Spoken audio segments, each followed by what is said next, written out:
Om Namo Bhagavate Vasudevaya. Om Namo Bhagavate Vasudevaya. Om Namo Bhagavate Vasudevaya.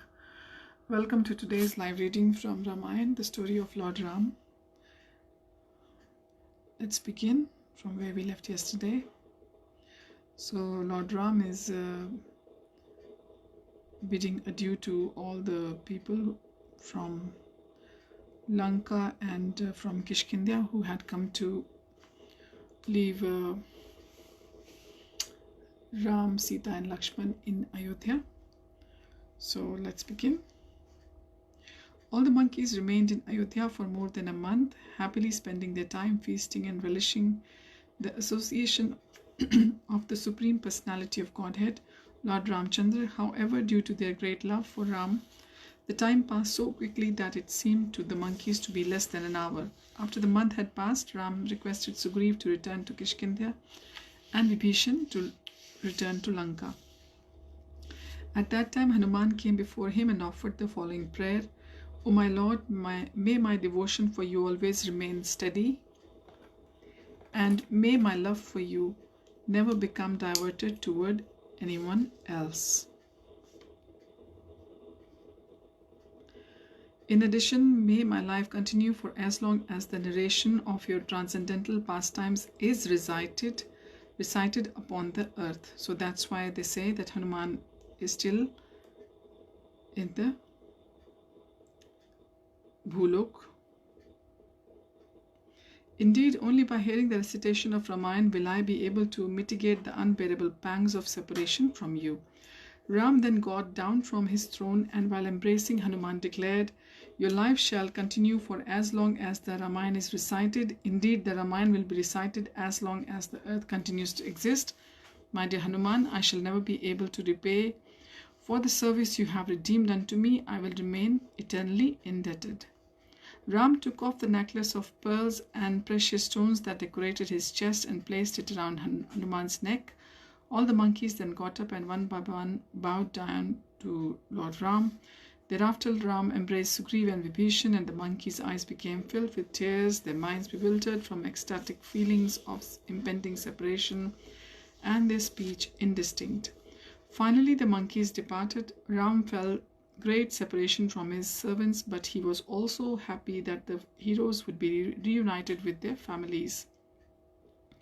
Later that afternoon, Ram suddenly heard a voice from the sky. Looking up, he saw that Pushpak chariot was addressing him. The chariot told Ram, I returned to Kuver as you ordered. The Lord of Wealth told me, because Ram has conquered Ravan, you now rightfully belong to him. Thus I have been sent back by Kuver to render service unto you. O Lord, please accept me without hesitation. Ram worshipped the Pushpak chariot with flowers, incense and sandalwood paste, and then ordered him, if I am ever in need of your service, you can appear to me when called for. In the meantime, you are free to go wherever you please. Being so directed, Pushpak chariot departed to wander on its own. Sometime after this incident, Bharat came one day before Ram and began to glorify his rule of the kingdom, saying, although this little more than 1 month has passed since your coronation, there is already a complete absence of disease, untimely death, and labor pains for women. The clouds are showering rain at the proper time, and all the people are in joyous state of mind. Ram felt great bliss listening to this, for he understood that all living entities can attain the highest fulfillment of life in a God-conscious kingdom. The winter passed, and with the arrival of spring, Ram passed much of his time with Sita in the lovely palace gardens. During the day, Ram would dutifully carry out the state administration, and in the evenings he would sit with Sita in the shade of a great Ashoka tree.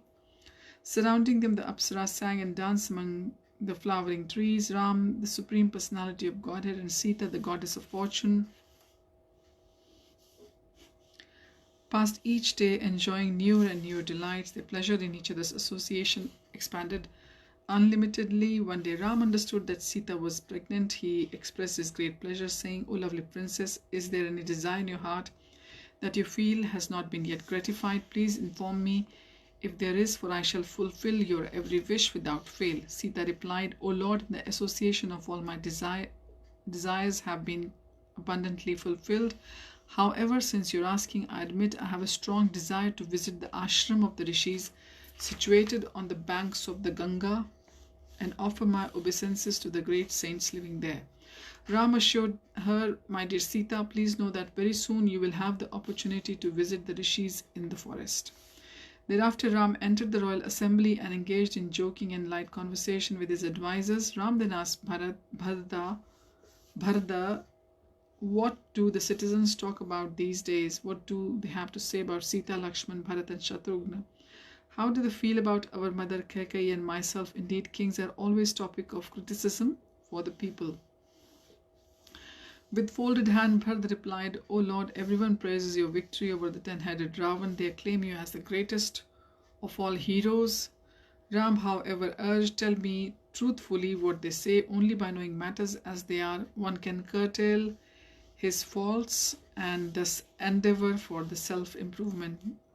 O Bharata, there is no need for you to be afraid. I have already understood that envious people are spreading rumors about me through Ayodhya. I have even personally heard some people criticize me for taking back a woman who remained so long in the house of another. Hearing this, Bharata bowed down to Lord Ram and replied, Whether good or bad, I do not know. However, this is what people are saying in the marketplaces and in the city streets. Ram has performed an extraordinary feat by bridging the ocean and vanquishing the powerful Ravan. However, has it occurred to him that he has brought home a woman who was abducted by the Rakshas king, forced to sit upon his lap? Does Ram not feel disgust at enjoying a woman who remained with Ravan for almost an entire year? O Lord, these are the things people are speaking about you. Shocked and dismayed to hear this, Ram then asked the other ministers if what Bharata was saying was true. They all confirmed it was so. Ram was fully aware of Sita's complete purity and innocence, but he could not tolerate the shame of having to hear that people were mocking him in this way. Ram made up his mind to abandon his unsuspecting wife and called for Lakshman. Ram addressed his brother with great agitation. O Lakshman, please listen with great attention, for what I have to say is most painful. I have just learned that some citizens of Ayodhya condemn me for taking Sita back from the kingdom of Lanka. Just see how distressed I have become. I have appeared in the royal dynasty of Ikshvaku. Thus any taint of dishonor to my name brings me more grief than the thought of death. After killing Ravan, I also considered, how can I take Sita back to Ayodhya? It was just to allay these doubts that I made the princess Vidarbha enter the fire in the presence of all the demigods and rishis, Vayu and Agni, and declared that Sita was pure, and within my heart I also knew she was chaste, so I accepted her back. However, rumors are spreading everywhere and I am being blamed in my own kingdom. O Lakshman, a person who is a target of rumors suffers great humiliation and defamation. Ill deeds are always condemned, and that is what motivates the noble-minded toward good acts.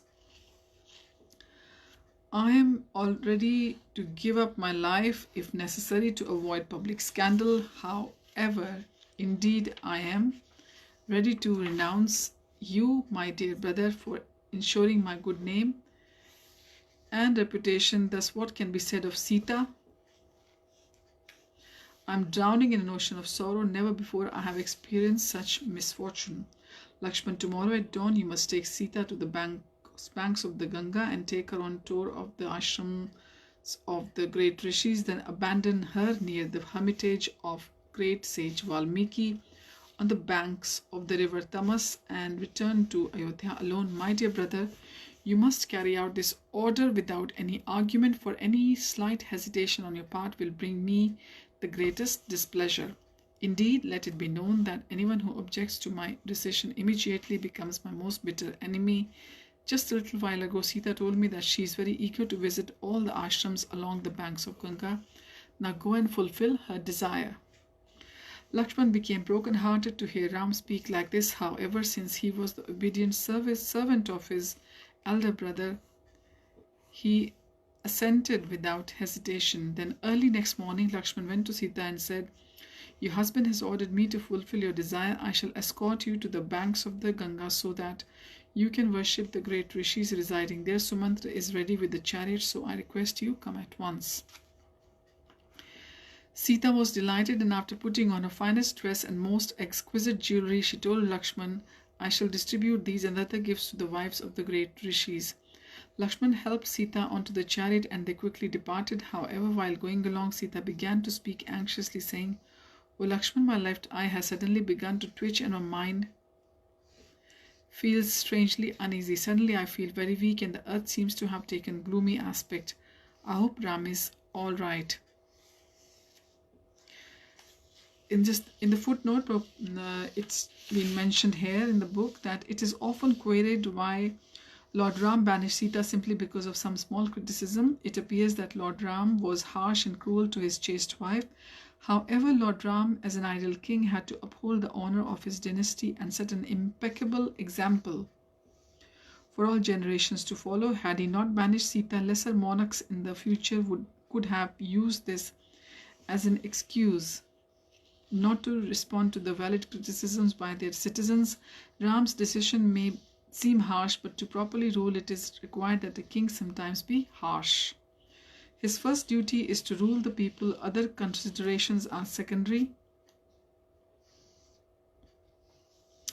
even if they affect his personal happiness or that of his own family members. Sita prayed to the demigods for the welfare of her husband and other relatives. Lakshman then said in a voice choked with tears, "I hope you too will not meet with misfortune by evening." Lakshman and Sumantra had reached the banks of the river Gomti and they spent the night there.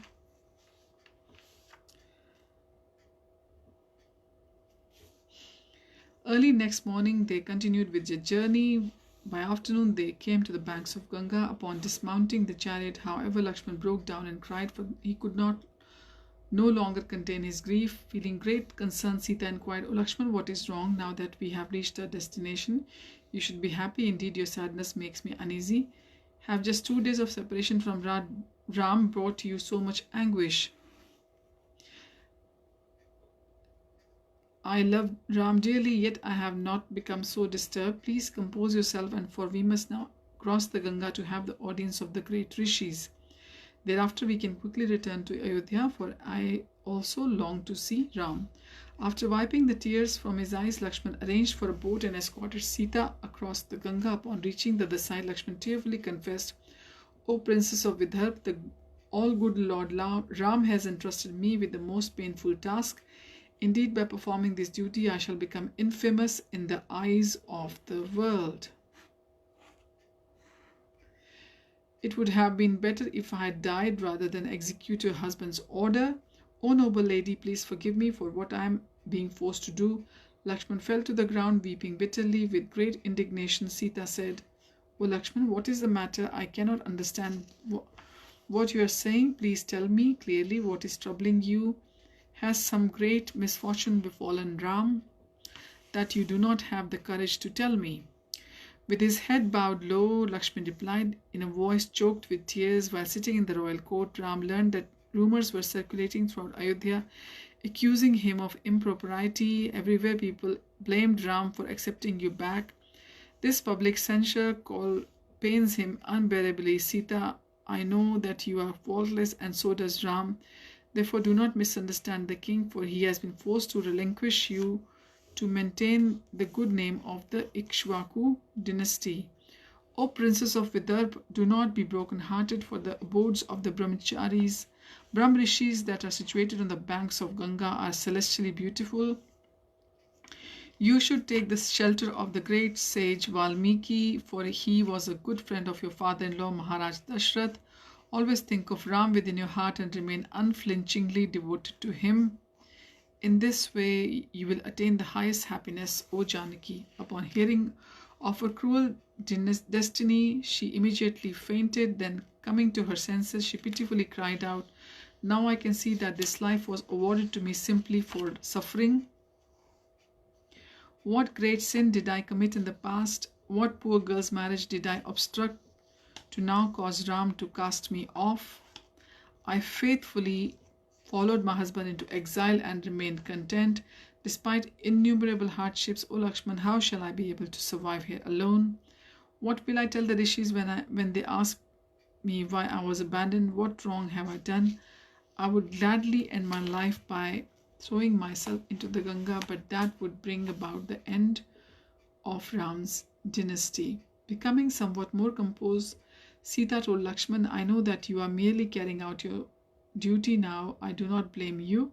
Go back to Ayodhya now and offer my respects to my mother-in-law. Touch the feet of my husband and please deliver the following message. O Ram, you know that my devotion has always been fixed upon you without deviation. You know my chastity and my unfailing love. Still, from fear of dishonor and shame, you have spurned me. O Ram, my Lord and only refuge, you should not have done so, my dear husband. I do not grieve for my own misfortune, for I know that I am faultless. For a chaste woman, the husband is as good as the God. Therefore, I must accept, and whatever you may order is best for my welfare, even if it means giving up my life. Lakshman circumambulated Sita and crossed to the Ganga's opposite shore. As Lakshman mounted his chariot, he turned his head just to have one last glimpse of Sita. Sita gazed sorrowfully at Lakshman as he receded into the distance. Then, alone and unprotected, Sita fell on the ground, crying uncontrollably.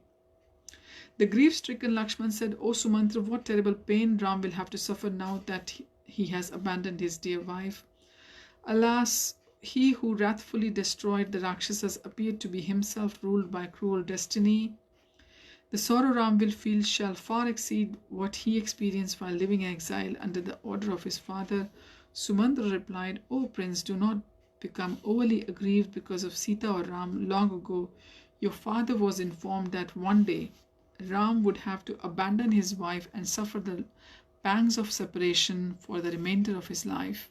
O Lakshman, I promised your father that I would never disclose all of this. However, since you have inquired about Ram's misfortune, I shall tell you everything. I shall certainly obey the king's order. But it appears that fate is indeed supreme. For I feel impelled to speak. However, please do not repeat any of this to Bharat or Shatrughna. Lakshman exclaimed, O Sumantra, please disclose everything. Sumantra said, O Prince, just once upon a time, Durvasa Muni resided in the ashram of Vashishta during the 4 months of the rainy season, that is the Chaturmasya, to execute the required penances for that season. One day when Maharaj Dashrath came to visit Vashisht, he saw Durvasa Muni seated by the Rishi's side. Thus he respectfully worshipped both sages. In turn, the two Rishis welcomed Maharaj Dashrath and invited him to sit down with him. In the course of their conversation, Maharaj Dashrath asked about his own longevity along that of his own sons. Durvasa Muni told him, My dear king, once long ago when Daityas were hard-pressed in battle against the demigods, they took the shelter of Bhrigu Muni's wife, for she had previously assured them of protection. Seeing this, Lord Vishnu became enraged and employing his Sudarshan Chakra, he severed the heads of the ascetic woman. In retaliation, Bhrigu Muni angrily cursed Lord Vishnu to be born upon earth as a human being and suffer the pangs of separation from his wife. So this was the curse from Durvasa Muni, what Lord Ram was now facing in the form of separation from Sita. After venting his anger in this way, however, Bhrigu Muni became sorry.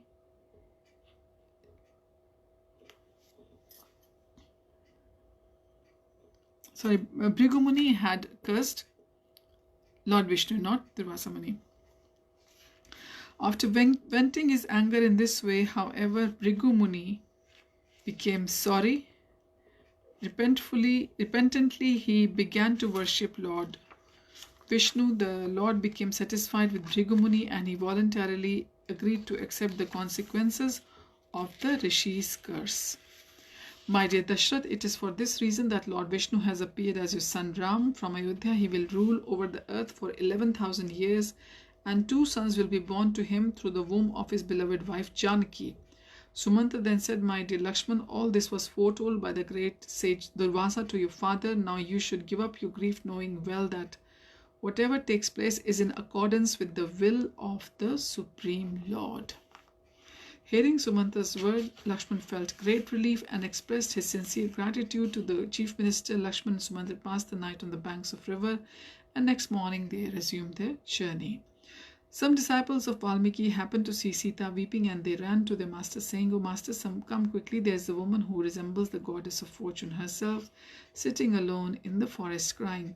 By dint of his mystic power, Valmiki could understand everything. He rushed to the place where the bereaved Sita sat. The rishi humbly approached her and said, O devoted wife of Ram, O daughter of King Janak, by the strength of my austerities, I know all that takes place within the 3 worlds, thus I understand your plight. Please do not be afraid. Near my ashram there are ascetic women who will devotedly care for you as you were their daughter. Please come with me now and consider this to be your new home. Valmiki then took Sita and placed her under the care of female ascetics. Okay, in the meantime, we will continue our reading from here onwards next time. Thank you for joining. Hariam Tat Sat. Hare Krishna.